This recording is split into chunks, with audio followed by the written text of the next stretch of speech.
Hello and welcome everyone to this introductory lecture on plant pathology. Budding plant doctors, I am Diksha and I am here to help you through this very interesting and immensely important and scoring subject in the plant science discipline. You see, students, 1/10 of the questions even in the BHU PET are directed from this subject. I'm sure you must have seen the previous videos on this channel that was meant to acquaint you with the subject and the course syllabus for plant science discipline. Now, if I emphasize on the importance of this subject, see, most of the initial innovations and policies were directed towards achieving self-sufficiency in food through enhanced crop production. In that way, we could subjugate the plants for our own economical benefits. But there are numerous microbes and other agents which actually defy our efforts through competition for resources and result in loss of productivity. This is what we see as the symptoms and is manifested as a plant disease or a disorder. So, after looking into these factors, this led to a shift on the widening of approaches. So, the intellectuals shifted from, or you can say widened, their resources and knowledge base.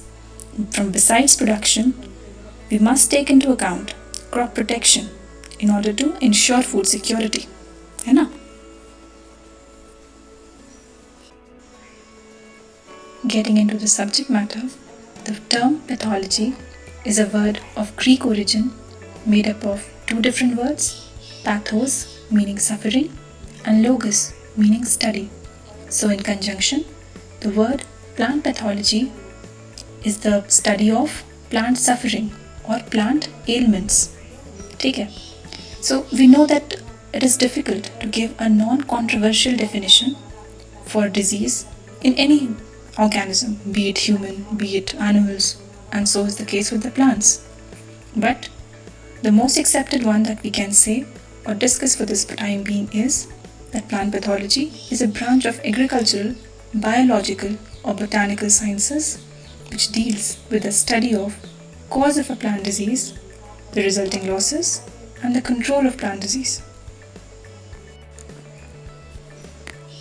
See, in general, a plant is considered healthy if it is able to perform all its normal physiological activities and most importantly, give the expected yield according to its genetic potentiality. Like whatever is expected is being achieved. Then we consider the plant to be a good, healthy plant.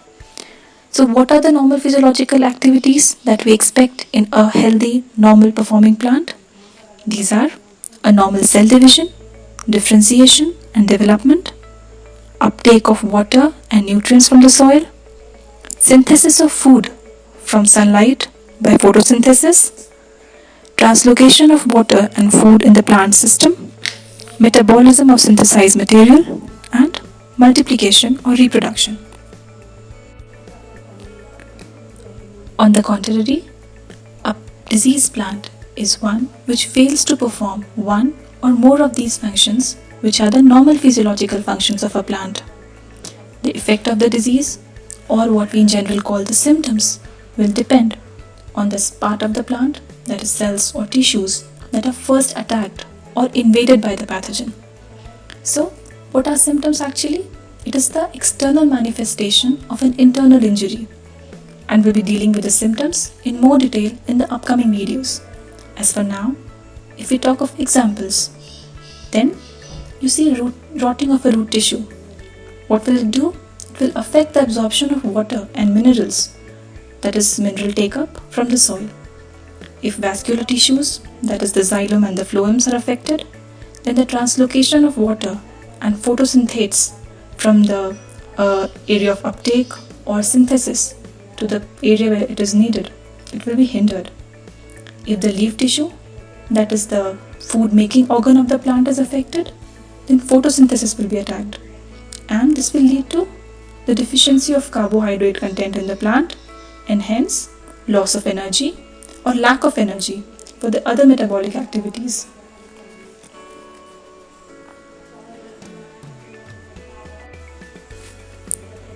Moving on to the definitions. See, being science students, we know the importance of definition. Citing of an explanatory definition by some authentic sources is very important in the scientific discipline. So over the years, there have been attempts to define the plant disease. So we'll go through these one by one.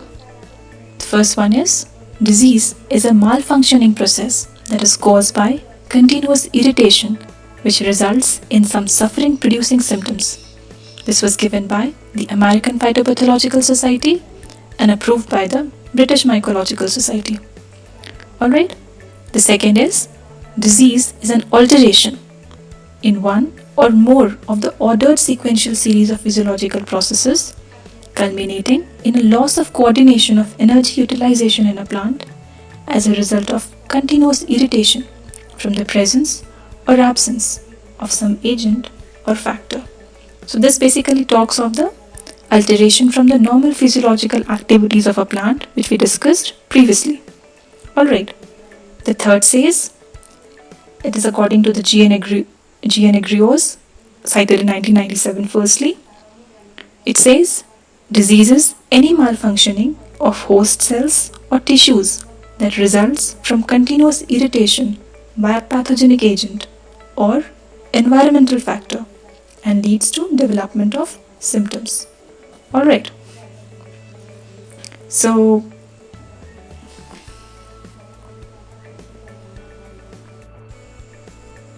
what we conclude is that diseases are the result of the activities of pathogenic agents, or in simpler terms, a pathogen.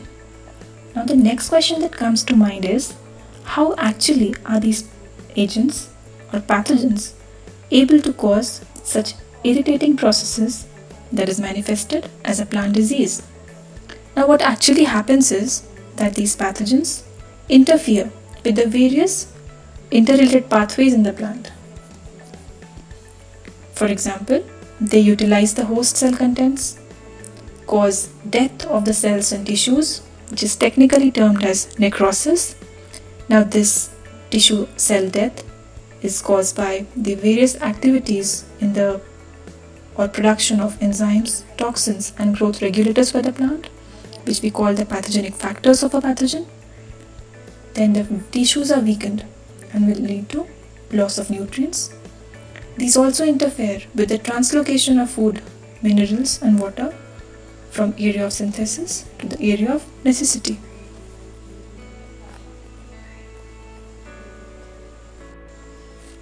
Then, when we talk of pathogen, a pathogenic organism can either be a fungi, a bacteria, a virus, a protozoa, nematode, or even higher angiospermic plants. So, in the upcoming lectures, we will discuss the classification and the major plant diseases that are caused by these organisms. Now, when we talk of the causal organism of a disease, we subject to the first objective of plant pathology. Friends, plant pathology as a discipline has got 4 major objectives. The first is to study the origin or the cause of a disease, which can either be a living, non-living, or even the environmental factors. And this is called the study of disease etiology. Now, once we know the disease cause, we move on to study the mechanism of disease development. That is the process of infection and colonization of the host by the pathogen. This is called the pathogenesis or the process of disease development. Next, we study the interactions between the plant and the pathogen or the host and the parasite in relation to environment. This is called the epidemiology.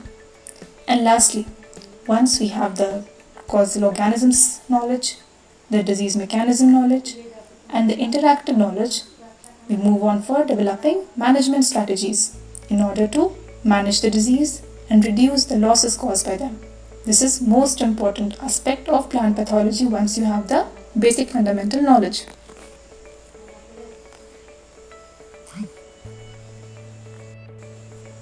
So in the coming lectures, we would discuss all these 4 aspects for the major diseases of economically important crops that are asked in the exams.